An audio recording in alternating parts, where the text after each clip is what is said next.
Selamat pagi, salam sejahtera buat kita semua. Perkenalkan, nama saya Dr. Teddy Arnold CIT, spesialis penyakit dalam, spesialis jantung pembuluh darah konsultan, dosen dari Divisi Diagnostik Invasif dan Intervensi Non-Bedah, Program Studi Ilmu Penyakit Jantung dan Pembuluh Darah, Fakultas Kedokteran Universitas Padjadjaran, Bandung. Melalui video ini, saya akan menyampaikan rencana pembelajaran semester mata kuliah keterpaduan diagnostik invasif dan intervensi non-bedah yang merupakan mata kuliah rumpun wajib dengan bobot 5 SKS pada semester ke-8. Video ini digunakan sebagai syarat untuk pengajuan sertifikasi dosen tahun 2025. Ada beberapa keterampilan khusus yang diharapkan dari peserta didik peroleh untuk mata kuliah ini, yaitu KK10 mampu mengelola sumber daya manusia dan sarana prasarana secara efektif dan efisien dalam pelayanan kesehatan. KK23 mampu melakukan pemeriksaan kateterisasi jantung dan pembuluh darah serta prosedur-prosedur intervensi non-bedah. KK24 mampu melakukan pemeriksaan dan membuat interpretasi klinik pada penyakit pembuluh darah dengan modalitas non-invasif dan invasif. KK26 dapat mengelola alat pacu jantung, IABP, hemofiltrasi, ventilasi mekanik dasar, dan alat bantu hemodinamik lainnya. Untuk keterampilan umum yang peserta didik harus peroleh adalah sebagai berikut. KU7 mampu memimpin suatu tim kerja dan berkontribusi dalam tim untuk memecahkan masalah kesehatan baik pada individu, keluarga, ataupun masyarakat secara komprehensif dalam konteks ilmu penyakit jantung dan pembuluh darah. KU8 mampu bekerja sama dengan profesi lain melalui pendekatan inter dan multidisipliner dalam menyelesaikan masalah kesehatan di bidang ilmu penyakit jantung dan pembuluh darah. KU10 mampu bertanggung jawab atas pekerjaan di bidang ilmu penyakit jantung dan pembuluh darah sesuai dengan kode etik profesi kedokteran dan etika profesi dokter spesialis jantung dan pembuluh darah.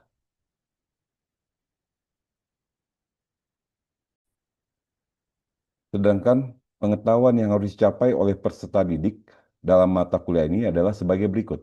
P4, memahami ilmu mengenai pemeriksaan klinis, pemeriksaan penunjang baik invasif maupun non-invasif, dan tata laksana penyakit jantung dan pembuluh darah. P5, memahami prinsip dasar, prinsip kerja, serta interpretasi pemeriksaan penunjang baik non-invasif maupun invasif penyakit jantung dan pembuluh darah. P15, pengetahuan dalam membaca dan menginterpretasikan dan mengaplikasikan secara klinis baik hasil pemeriksaan radiologi yang berkaitan dengan penyakit kardiovaskular. P16, pengetahuan dalam melakukan dan menginterpretasi klinik hasil ehokardiografi dan Doppler vaskular. P17, pengetahuan melakukan dan membuat interpretasi klinik pemeriksaan kateterisasi jantung dan pembuluh darah, angiografi, serta prosedur intervensi non-bedah. P18, pengetahuan melakukan dan menginterpretasi hasil pemeriksaan penyakit kardiovaskular dengan menggunakan modalitas non-invasif dan invasif. P19, pengetahuan melakukan, membaca, dan membuat interpretasi klinik pemeriksaan pencitraan kardionuklir, CT, dan MRI kardiovaskular. P20, pengetahuan memahami indikasi serta prosedur intervensi non-bedah dan bedah pada penyakit kardiovaskular. Adapun sikap yang diharapkan peserta didik capai dalam mata kuliah ini adalah sebagai berikut. S1, bertakwa kepada Tuhan Yang Maha Esa dan mampu menunjukkan sikap yang sesuai dengan kode etik kedokteran Indonesia. S2, menjunjung tinggi nilai kemanusiaan dan dalam menjalankan tugas berdasarkan agama, moral, dan etika. S3, berkontribusi dalam peningkatan mutu kehidupan bermasyarakat, berbangsa, bernegara, dan kemajuan peradaban berdasarkan Pancasila. S4, berperan sebagai warga negara yang bangga dan cinta tanah air, memiliki nasionalisme, serta rasa tanggung jawab pada bangsa dan negara. S5, menghargai keanekaragaman budaya, pandangan, agama, dan kepercayaan serta pendapat atau temuan orisinal orang lain. S6, bekerja sama dan memiliki kepekaan sosial serta kepedulian terhadap masyarakat dan lingkungan dengan menjunjung tinggi nilai kemanusiaan dan menginternalisasi nilai serta norma dan etika, taat hukum, dan disiplin dalam kehidupan bermasyarakat dan bernegara. S8 menunjukkan sikap tanggung jawab atas pekerjaan di bidang ilmu, penyakit jantung, dan pembuluh darah. S9 bertindak objektif dan tidak diskriminatif atas dasar pertimbangan jenis kelamin, agama, suku, ras, dan kondisi fisik tertentu atau latar belakang keluarga dan status sosial ekonomi. S10 menyadari kemampuan dan keterbatasan diri berkaitan dengan praktik kedokteran dan mempraktikkan belajar sepanjang hayat dengan selalu mengikuti perkembangan ilmu dan praktek kedokteran muktahir. Adapun capaian pembelajaran yang diharapkan pada mata kuliah ini adalah M1 mampu melakukan dan menginterpretasi angiogram koroner natif dan konduit atau graf, bedah, dan angiogram ventrikel kiri. M2 mampu melakukan dan menginterpretasi kateterisasi jantung kanan dan kiri. Adapun deskripsi singkat mata kuliah ini adalah sebagai berikut. Peserta didik akan mendapat instruksi secara langsung dari supervisor dalam memilih, melakukan, dan menginterpretasi hasil pemeriksaan diagnostik invasif dan intervensi non-bedah pasien dirawat inap maupun dirawat jalan, melakukan konsultasi pelayanan melalui metode pembelajaran didaktik. Untuk materi pembelajaran yang harus diketahui oleh peserta didik adalah sebagai berikut. Prinsip pencitraan fluoroskopi dan keamanannya, anatomi radiologis jantung dan pembuluh darah, teknik kateterisasi perkutan, indikasi dan prosedur pacu jantung dan perikardiosintesis, prinsip dasar ultrasound intrakoroner, Doppler, dan tekanan, pengenalan alat-alat laboratorium kateterisasi, melakukan bedside kateterisasi jantung kanan dan kiri, dan melakukan akses arteri dan vena secara perkutan. Sebagai media atau alat pembelajaran berupa modul, textbook, dan guideline. Berikut adalah tim teaching yang terdiri dari 5 orang, yaitu Prof. Yanuar, saya sendiri, Dr. Teddy, kemudian ada Dr. Ahmad Pojihaya, Dr. Dendi Puji Wahyudi, serta Dr. Aninka Sabu. Sebagai bahan kajian atau materi pembelajaran, terdiri dari BK3, pemeriksaan penunjang kardiovaskular, elektrokardiografi, ehokardiografi, Doppler, dan lain-lain. BK4, penyakit jantung koroner iskemik. BK6, penyakit miokardial dan perikardial. Dan BK20, yaitu Advanced Cardiac Life Support atau ACLS. Demikian penyampaian rencana pembelajaran semester mata kuliah keterpaduan diagnostik invasif dan intervensi non-bedah. Terima kasih.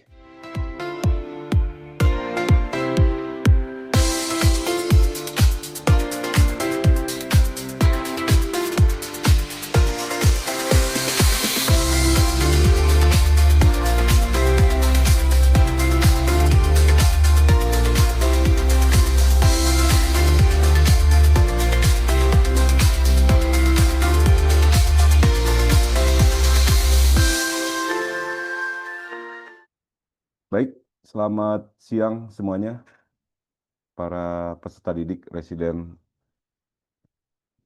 Departemen Kardiologi dan Kedokteran Vaskular, Fakultas Kedokteran Universitas Padjadjaran, Rumah Sakit Hasan Sadikin, Bandung. Pada kesempatan ini saya akan membawakan mata kuliah tentang Basic Coronary Angiography. Jadi, cerita tentang angiografi koroner ini pertama tahun 58 itu dilakukan oleh Mason Sones. Jadi dia melihat dengan alat yang sangat kuno ya kalau dibandingkan yang dengan sekarang. Jadi dia melihat arteri koroner pasien dengan gambaran yang sedemikian. Sangat berbeda jauh dengan keadaan yang sekarang. Jadi yang perlu kita lakukan pada pasien-pasien kita yang akan dilakukan angiografi koroner itu harus tahu tentang persiapan-persiapannya.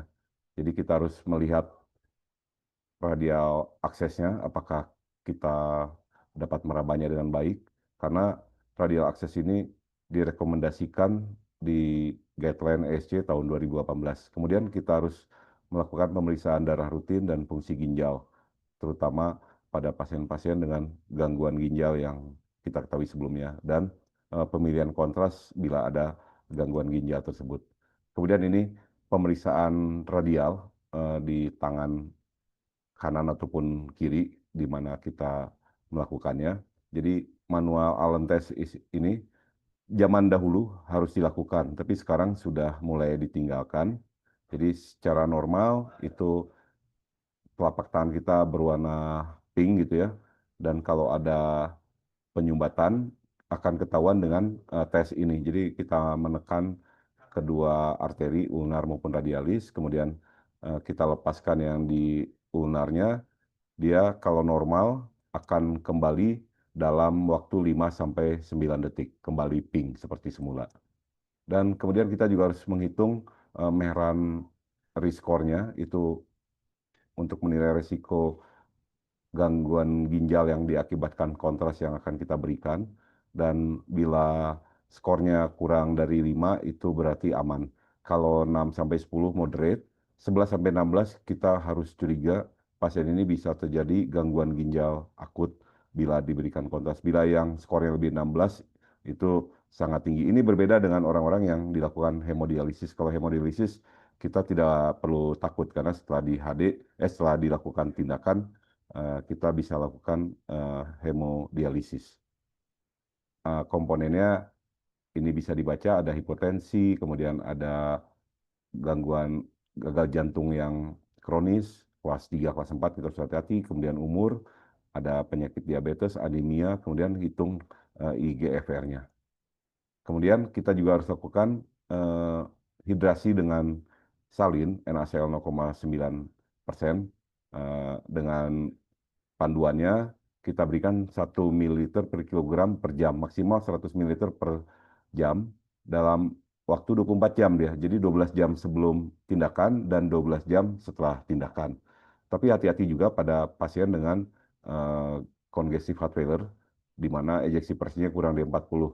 Kita turunkan biasanya setengah dosis dalam 12 jam sebelum dan sesudahnya. Kemudian kalau tindakan itu sangat segera gitu ya, misalnya pada primary, kita tidak menghitungnya tidak seperti itu. Kita berikan aja bolus 500 sampai 1000 ml sebelum tindakan. Nah, ini ada pandangan-pandangan yang akan kita pelajari pada hari ini. Jadi itu tergantung atrioventricular plane-nya ataupun interventricular plane. Jadi secara normalnya pembuluh darah itu ada 3. Di sebelah kanan kita sebut right coronary artery, kemudian di kiri belakang namanya left circumflex, dan sebelah kiri depan itu left anterior descendant.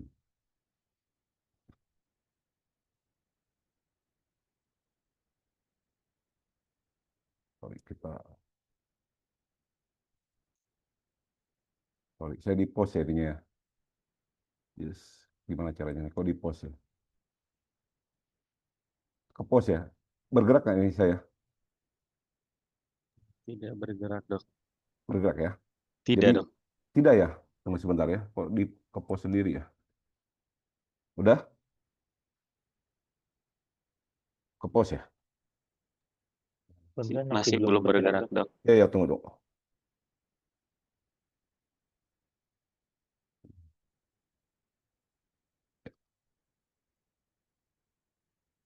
Oke.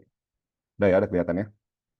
Jadi arteri koroner kanan itu di awal asalnya dari sinus aortik kanan, kemudian dia arahnya ke bawah membentuk huruf C kalau dari pandangan sebelah eh, kiri ya.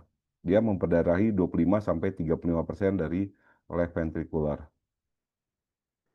Kemudian ada cabang-cabangnya, ada conus arteri, SA nodal arteri, right ventricular branch atau akut marginal branch kita sebut, AV nodal arteri, dan yang ke bawah itu posterior descending artery atau PDA. Itu bagian-bagian besar ya. Kemudian ada left circumflex artery atau LCX sebelah kiri ini ya, yang di belakang itu yang tadi disebutkan. Eh, asalnya dari distal left main coronary artery, kemudian dia mengarah ke bawah groove dari left atrioventricular, kemudian bercabang menjadi obtus marginal dan posterolateral. Itu yang biasanya ke RCA itu ya. Kemudian memperdarai 15 sampai 25% dengan tidak tanpa memandang dominansi pembuluh darah jantung. Dia memberi suplai 40 sampai 5% left ventricular. Kemudian yang untuk LAD-nya itu asalnya juga dari bawah left main, kemudian dia bercabang gitu ya, ada diagonal, ada septal. Kemudian kita lihat kalau yang left diagonal satu itu batas proksimal LAD, kemudian kalau setelah D1 itu kita sebut mid, ke bawahnya kita sebut distal. Nah, ini tentang dominansi dari pembuluh darah jantung.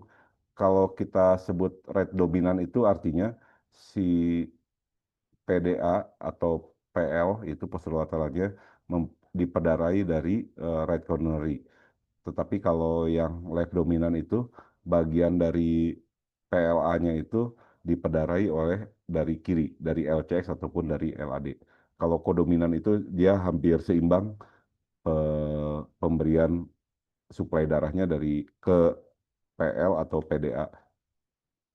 Nah, kalau kita simak dari beberapa banyak hasil ya, ternyata yang dominan kanan itu hampir 70 sampai 80%.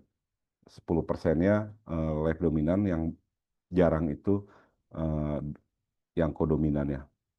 Kenapa ini penting?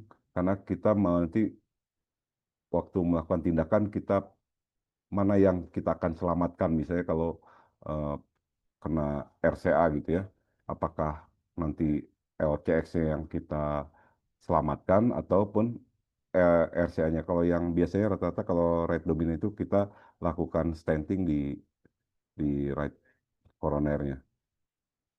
Nah, ini masuk ke pembahasan kita hari ini bahwa pandangan-pandangan itu prinsipnya ada 4 ya, kranial, kaudal, kiri, dan kanan.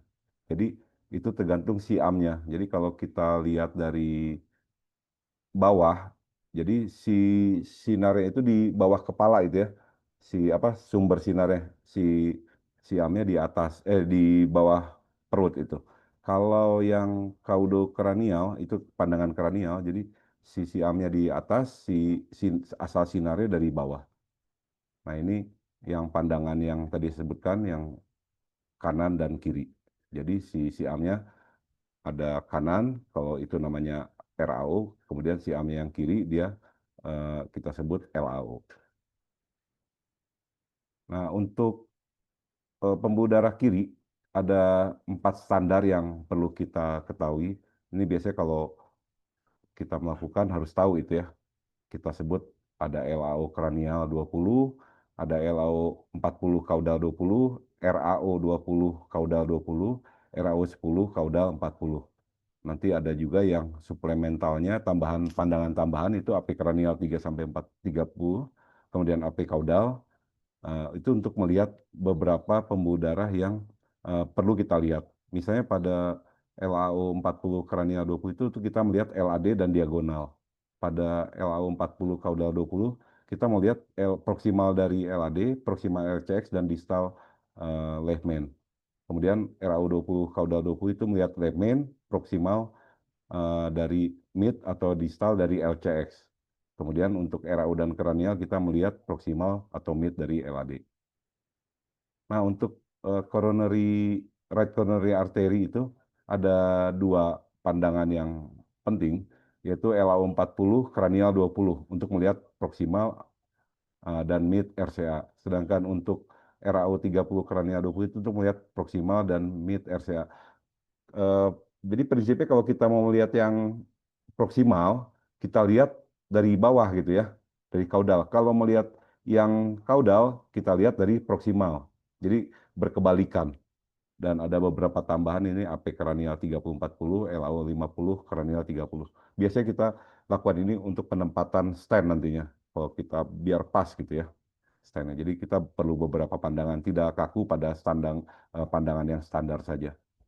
Nah, ini saya pengen memberitahu hasil dari pandangan-pandangan yang kita lakukan tadi dengan RAO kaudal angulasi itu ya. Jadi yang kelihatan itu ini, bentar saya kasih anonet dulu ya. Bentar, mana nih? Ini. Nah ini kelihatan ya. Jadi untuk lihat wave main, kemudian ada LAD yang proksimal sampai mid sampai distalnya. Kemudian ada cabang-cabangnya yang bisa kelihatan. Kemudian untuk yang ini, yang LCX ya, ini bisa kelihatan juga semuanya, hampir semuanya. Eh, ini LCX proksimal, kemudian distalnya, dan ini cabang, obtus marginalnya. Jadi kita bisa melihatnya dengan baik. Nah ini pandangan LAO dengan kranial angulasi. Jadi kita taruh siamnya di sebelah kiri, di atas kepala pasien itu ya. Jadi yang kelihatan itu adalah left main jelas, LCX yang jelas, LAD maaf, LAD-nya jelas, tapi LCX-nya dia biasanya suka tertimpa gitu ya. Nah, jadi yang kalau kita melihat sumbatan misalnya ada septal yang besar, kemudian ada eh, mengenai proximal LAD. Jadi supaya pandangan kita jelas. Nah, untuk eh, melihat right coronary artery, jadi kalau kita melihat dari sebelah kiri gitu ya, LAO dengan kranial 40-20 derajat itu ya. Jadi hurufnya seperti huruf C gitu ya. Jadi kalau yang terutama yang baru-baru nih kalau masuk cath lab kelihatan nih, oh ada huruf C, ini RCA gitu, jangan ragu. Jadi tadi yang disebutkan RCA ada bagian proksimal, ini ada konus di atas ya, yang di bawahnya ini yang di tengah-tengah nih yang nomor 8 itu akut marginal branch itu. Kemudian yang nomor 4 ini, yang ke bawah itu namanya posterior-descending artery. Yang nomor 5 ke atas itu disebutnya posterolateral artery. Nah itu yang tadi saya bicarakan mengenai dominansi tadi, dari mana dia asalnya. Kalau banyak dari RCA kita sebut dengan right dominant. Nah, untuk beberapa keadaan misalnya kita mau melihat apakah bentuknya berkelok-kelok atau bisa kita pasang stand dengan eh, baik gitu ya, standnya bisa masuk dengan baik, kita cari pandangan yang lainnya yang kita sebut RAO 30 gitu ya. Jadi si AME kita taruh di sebelah kanan pasien. Jadi ini hurufnya mungkin huruf J terbalik gitu ya kalau saya bilang huruf J terbalik. Jadi kita mau lihat bifurkasio ini yang nomor 10 dan nomor 3 nih. Ada bifurkasio di situ.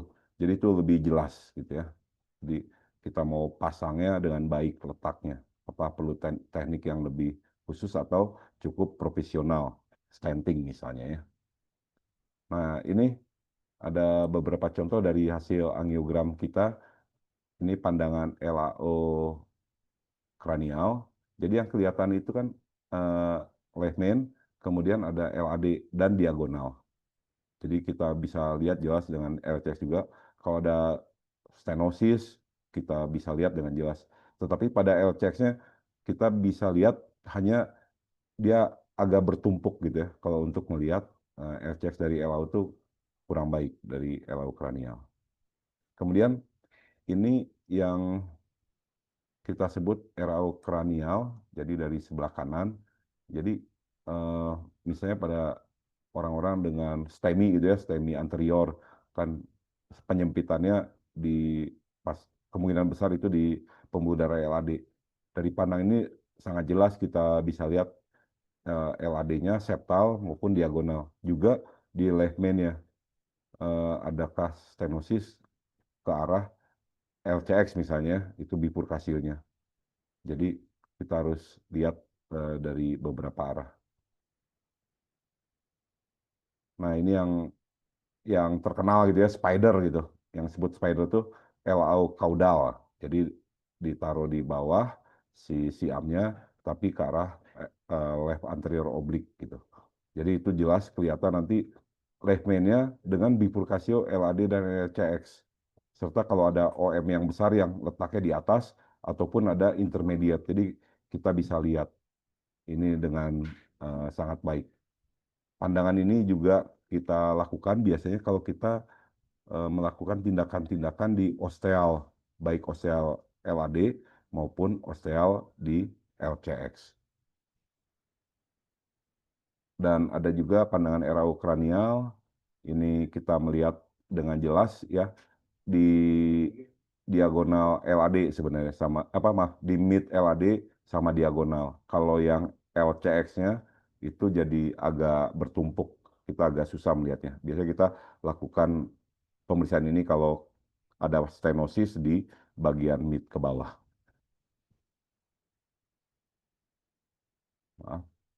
Nah, ini untuk RAU kaudal. Tadi udah ada gambarnya tadi yang saya ceritakan sebelumnya. Kita mau lihat dengan jelas RCX dengan cabangnya obtus marginal, kemudian ada LAD. Tetapi kalau cabang diagonalnya jadi agak yang diagonal satu tuh agak bertumpuk, agak agak mengganggu gitu. Kalau ada stenosis itu kita ragu. Dan left main-nya juga kita bisa bisa bertumpuk juga. Kalau left main dengan bifurkasi LAD, LCX kita biasanya kita lakukan dengan pemeriksaan spider. Nah, untuk ini yang tadi yang kanan saya bilang kayak huruf C ya, tadi kalau ingat. Jadi LAU kranial, jadi kelihatan ya itu seperti huruf C. Walaupun tidak ansih seperti huruf C eh, sebenarnya gitu ya. Karena kadang-kadang ada yang pembuluh darah tuh berkelok-kelok gitu ya. Ada yang turtus atau yang macam-macam lah. Tapi prinsipnya garis besarnya seperti huruf C. Ini yang gambaran ini ada RCA, ada posterolateral yang saya bilang tadi, ada yang PDA, posterior descending artery. Kemudian LAU kranial, ini tadi tadi kayak huruf J terbalik, kalau ini malah seperti huruf C. Kadang-kadang begitu gambarannya. Ya, kita bisa lihat sampai ke bawah, ke distal kalau LAU kranial nih. Di situ ada penyempitan sampai ke distalnya posterolateral itu sampai jauh. Nah, kalau lihat dominansinya ini yang disebut dominan kanan itu ya. Lihat dari RCA-nya memperdarahi posterolateral sampai jauh tuh ya, sampai ke arah kiri itu. PDA-nya sepertinya ini pendek. Nah, ini saya pengen tanya, siapa yang bisa jawab nih? Kira-kira nih pandangannya apa nih? Siapa yang mau jawab? Dan dengan Kevin dok, Ya, Kevin, silakan. RAO kaudal dok yang ini. Nah, yang kelihatan apa aja, Kevin? Yang turun ke bawah dok itu cabang LCX dok dan ada optus marginal yang besarnya dok. Hmm, Kalau yang di salon dok tampak ada surface stenosis dok. Kemudian yang ke samping dok, yang ke atas itu dok itu LAD-nya dok. ya. Selain itu ada disease nggak nih? Ada kelainan nggak Ada nih? dok di LAD, ada di proksimalnya dok itu dok. Ya, ya di proksimalnya ada ya. Tapi kalau lihat ini kan makanya tadi saya bilang kalau mau lihat LAD itu diagonal atau apanya susah ya. Kalau lihat diagonalnya, jadi perlu pandangan yang lain, gitu ya. Oke, nah, kalau lihatnya harusnya pandangannya apa nih, Kevin? Kalau mau lihat stenosis proksimal lebih jelas, Bisa coba yang eh, RAO kranial dok. ya RAO kranial ya, jadi nanti kelihatan terbuka dia. Oke, terima kasih Kevin. Ini Baik RAO dok. caudal. Oke, kalau ini siapa? Coba jawab. Yang lain, siapa yang mau jawab?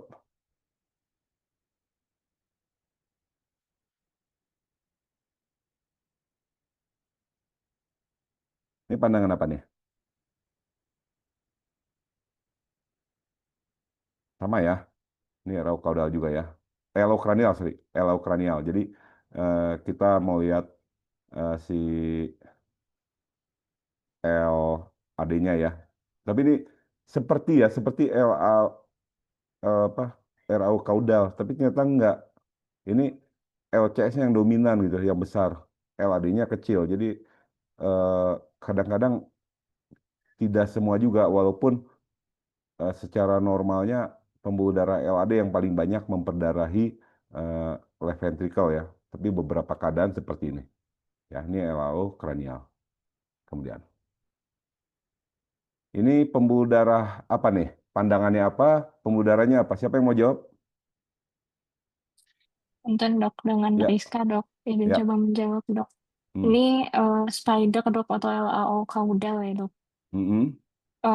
Ini tuh yang bagian atasnya itu LAD, Ya, yang ke bawahnya itu CX. Ini kalau yang ditunjuk ramus intermediate deh. ya. Kenapa dia ramus intermediate? Hmm, Kurang lebih aja lah. kan. Karena dia deket Lehman tuh, asalnya ya. Jadi kalau keluarnya di atasnya LCX misalnya ya, di LCX ini misalnya ya, sorry, saya tunjuk dulu. Eh, Misalnya di sini, kelihatan ya. Kalau di sini keluarnya, nah ini kita sebut high OM namanya, high obtus marginal. Tapi karena keluarnya di sini, ini kan Lehman, ini daerah Lehman. Nah, dia keluarnya dari Lehman gitu. Jadi kita sebut intermediate. Nah, kalau keluarnya di sini, nah itu diagonal kan, gitu ya. Kira-kira gitu ya. Jadi eh, sebenarnya hal yang tidak begitu susah asal kita tahu ininya. Oke. Bentar. Nah, ya, elokaudal, ramus intermediate. Oke. Saya rasa demikian yang bisa saya sampaikan pada hari ini. Mudah-mudahan berguna. Sebelum kita tutup, ada pertanyaan dari peserta didik sekalian?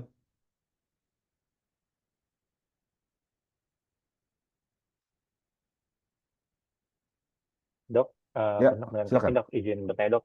Dok, kalau berapa kasus kan dok kita bisa dapat dok pasien tuh yang udah ada kolateral dok. Sebenarnya kalau untuk view melihat kolateral dok itu paling bagus dok. Ada view tertentu nggak dok? Atau ada misalnya kita kanulasi yang dua eh, dua dua Austin lock dok kiri kanan supaya bisa melihat arah kolateral yang paling baik dok. Ya, terima kasih. Jadi memang kalau ada apa namanya? Ada kolateral, ada CTO ya, total okusi yang lama, yang kronik, kita bisa pertama tentunya kita pastikan waktu untuk melakukan apa namanya? Injeksi dan sinenya waktunya cukup. Jadi kita bisa lihat misalnya CTO dari RCA ya. Kalau RCA kan berarti yang misalnya di distal. Berarti kan harus ada yang diperdarahi dari tempat lain ya gitu ya, ke PDA ataupun ke PL. Yang paling dekat kan biasanya LCX ya. Jadi kita ambilnya nanti yang LC RCA-nya yang paling bagus. RCA yang paling bagus kan tadi LAO kranial kan, LAO kranial. Jadi kita ambil dari situ posisinya. Jadi pas injek RCA-nya apa dari kiri, yang ke kiri kita ambil seperti LAO kranial, kita injeksi eh, secukupnya dan sine yang dalam beberapa siklus EKG itu ya nanti kelihatan dia alirannya ke sana. Gitu ya Kevin ya. Jadi seperti Baik kita dok. pengen melihat pembuluh darah yang normalnya, yang CTO itu, gitu ya, seperti yang normalnya kita melihat. Misalnya seperti LAD, kita kan LAD jelasnya misalnya dari RAO kranial, dia dapat dari RCA, berarti kita ambil RAO kranialnya gitu. Nanti kan jelas aliran darahnya, gitu ya. Jadi berkebalikan. Oke, makasih Kevin. Yuk, Baik dok. Atur nuhun yang lain dok. silakan yuk.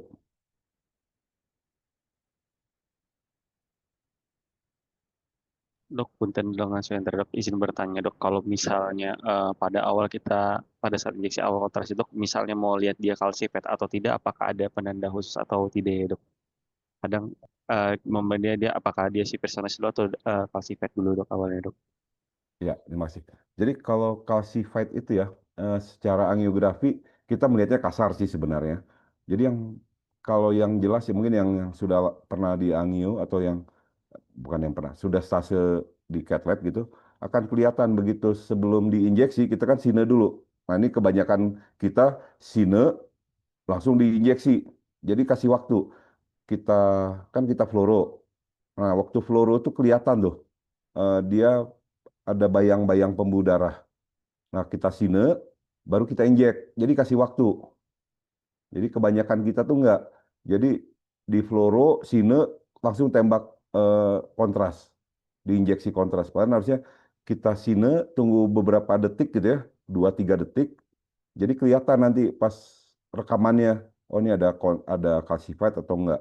Nah pada yang calcified sekali itu kelihatan tuh dari awalnya misalnya di left main udah ada calcified sampai ke LAD atau sampai ke LCX. Demikian juga RCA. Terutama juga pada pasien-pasien yang sudah CTO gitu ya kelihatan. Biasanya pasien-pasien tua juga, berumur, diabetes, hipertensi, yang dengan faktor risiko macam-macam. Kira-kira gitu ya. Oke. Ada Terima lagi? kasih, Dok. Ya. Ada lagi yang mau bertanya? Punten dok, dengan Rizka dok, izin Ya. bertanya dok. Hmm.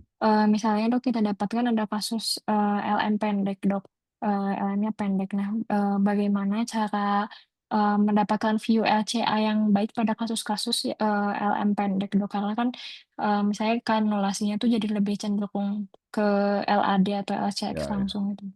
Ya itu kesusahan kita ya biasanya, terutama buat ini kan tindakan ini PPDS tuh berhak melakukannya gitu ya. Nanti setelah tamat kamu juga berhak melakukannya karena ini kan kompetensi SPJP gitu ya, kompetensi SPJP yang tidak melanjutkan apa yang belum intervensi juga boleh gitu. Nah, kalau dia pendek, kita bisa putar sedikit, baik ke clockwise ataupun counter clockwise. Jadi kita cari pelan-pelan itu putarnya, terus kita coba injek dulu sebelum di sini ya. Nanti kan kelihatan waktu injek kontras itu mana yang arahnya lebih jelas gitu. Kadang-kadang kita satu-satu juga masuk dulu ke LCX, kita injek, kemudian masuk lagi, kita putar lagi ke eh, LAD, kita injek lagi. Biasanya begitu. Ya, memang agak susah. Lama-lama kalau udah berpengalaman itu bisa lah ya. Kalau pertama-tama ya kita begitu caranya. Kira-kira gitu ya. Oke, masih ada? Baik. Kalau tidak ada lagi, saya rasa cukup untuk hari ini ya.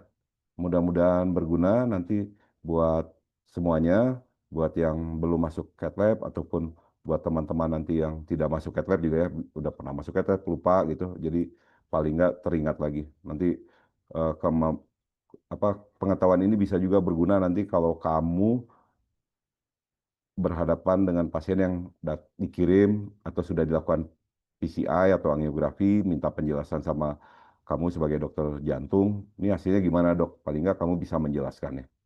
Nanti selanjutnya kalau kamu tertarik untuk mengambil intervensi, jauh lebih baik. Saya rasa begitu ya. Oke, kalau tidak ada lagi, saya ucapkan terima kasih atas perhatiannya. Semoga berguna. Sampai ketemu di lain kesempatan.